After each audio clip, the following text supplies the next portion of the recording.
Tidak perlu diragukan lagi, akting trio pemeran utama sangat solid. Laura Basuki tampil sangat meresahkan. Totalitas aktingnya sebagai ibu rumah tangga tanpa anak dengan suami yang gemar melakukan KDRT ini sangat gemilang.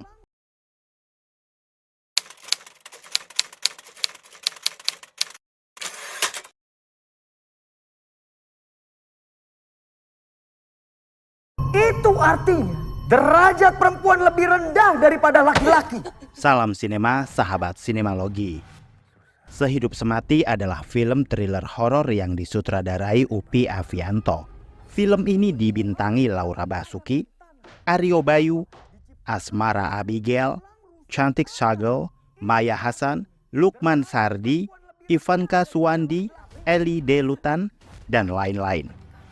Sehidup Semati bercerita tentang Renata diperankan Laura Basuki yang sejak kecil selalu diberi pemahaman bahwa kodrat istri adalah mengabdi atau menurut dan menjaga keutuhan rumah tangga. Namun hubungan hambar antara dia dengan Edwin, suami yang diperankan Aryo Bayu, mulai naik ke permukaan. Edwin yang abusive diduga berselingkuh. Renata pun mendapat teror dari kehadiran perempuan lain. Karena masih taat dengan keimanan bahwa perceraian akan dilaknat Tuhan, Renata tetap berusaha sekuat tenaga menyelamatkan rumah tangganya. Kalian bisa membantu kami dengan klik tombol super thanks di bawah video. Kami akan sangat berterima kasih atas berapapun nominal saweran yang kami terima. Di awal film, penonton disuguhi adegan masa kecil tokoh utama yang dijejali pemahaman kalau perempuan itu tidak boleh dalam keadaan setara kedudukannya dengan laki-laki. Siluet KDRT yang dipertontonkan oleh orang tua Renata dikombinasikan dengan tontonan ceramah agama tentang dosa besar perceraian di tayangan televisi menjadi pijakan awal film Sehidup Semati bermula. Film ini terang-terangan mengusung tema perselingkuhan yang dikemas kelam dan telanjang. Tidak heran di menit 0 ada peringatan bahwa film ini mengandung muatan cerita yang bisa memicu trauma bagi penyintas KDRT. Upi berhasil menciptakan suasana horor tanpa memasukkan unsur hantu-hantuan berbedak putih tebal atau setan-setanan bermuka busuk di film ini. Horor yang terbentuk adalah atmosfer kelam mencekam dan adegan-adegan berdarah yang bisa bikin ngilu. Muramnya kisah ini tergambar jelas dari karakter Renata yang dari awal sudah dihiasi dengan luka memar di sekujur tubuh. Tingkah yang terbatas, ruang gerak yang sempit menandakan bahwa dia adalah korban yang tidak punya banyak pilihan. Dengan set lokasi yang tidak banyak, film ini menyiratkan bahwa memang begitulah kondisi korban KDRT selama ini. Akan selalu merasa tidak bisa berbuat banyak dan serasa bergerak di ruang sempit. Film ini semakin mengikat ketika karakter Asmara muncul. Ia hadir sebagai bentukan dari support system yang seharusnya memang dibutuhkan oleh korban KDRT. Seseorang yang bisa meyakinkan korban untuk bisa bergerak dan melawan. Perkembangan karakter Renata pun menarik. Ketegangan semakin terbangun dan menjadi sangat intens ketika lapis demi lapis petunjuk makin terkuak. Upi Avianto berhasil mengolah ketegangan dengan treatment menawan. Mengingatkan saya pada film Upi yang underrated Belenggu. Banyak adegan menakutkan yang digambarkan detail, adegan penyiksaan yang memang benar-benar bisa bikin trauma atau terpicu dengan ingatan tersebut. Film ini dieksekusi dengan adegan minim dialog antar pemain. Sekalinya berdialog, justru keluar kata-kata kasar dari mulut Asmara. Pertemuan dan persahabatan kedua insan ini yang menjadikan film ini menjadi lebih berwarna dan energik.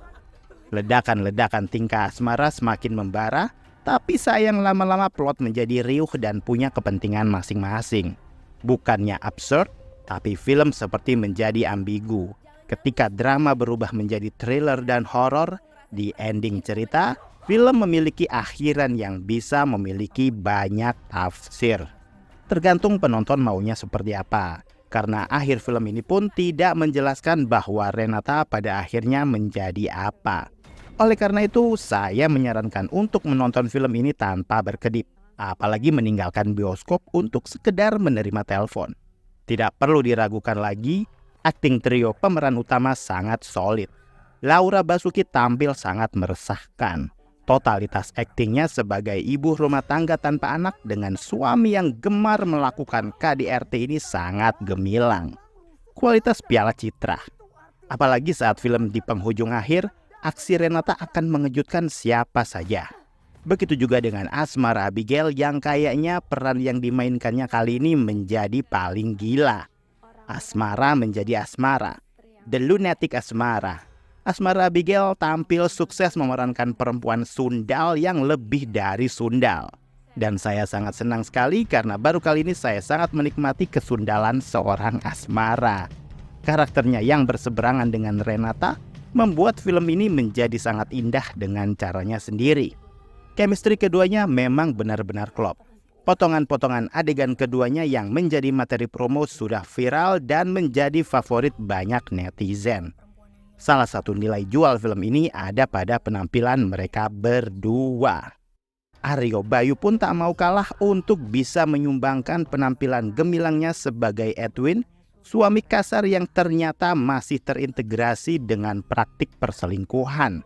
Dia berhasil mencitrakan seorang laki-laki yang benci dengan kesetaraan dan feminisme. Semua kalimat yang keluar dari mulutnya sangat merendahkan perempuan. Karakter yang sangat layak dihujat dan dibenci.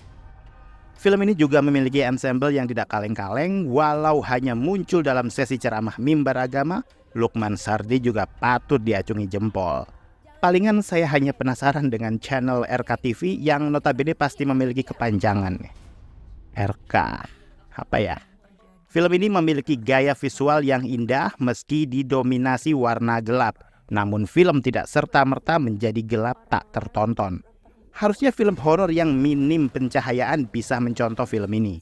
Saya juga menemukan beberapa kali gaya pengambilan gambar sang kameramen yang unik. Dengan set lokasi yang minim, optimalisasi setiap ruangan saya kira cukup berhasil. Untung saja film ini tidak terjebak pada glorifikasi adegan kekerasan yang stylish. Pada akhirnya, Sehidup Semati adalah potongan kecil dari gambaran kisah kelam para korban KDRT yang biasanya memang memiliki korelasi dengan perselingkuhan dan permasalahan lain. Film ini begitu gamblang menyodorkan adegan kekerasan, ditambah adegan dewasa dengan penampilan total para pemainnya. Dianjurkan tidak menonton sendirian karena isu yang ditampilkan cukup triggering. Demikian video reaksi dari film Sehidup Semati yang tayang di bioskop. Silakan like, komen, dan subscribe kanal ini. Cek juga akun-akun media sosial Sinemalogi. Dan jangan lupa bersinema dahulu, berbahagia kemudian.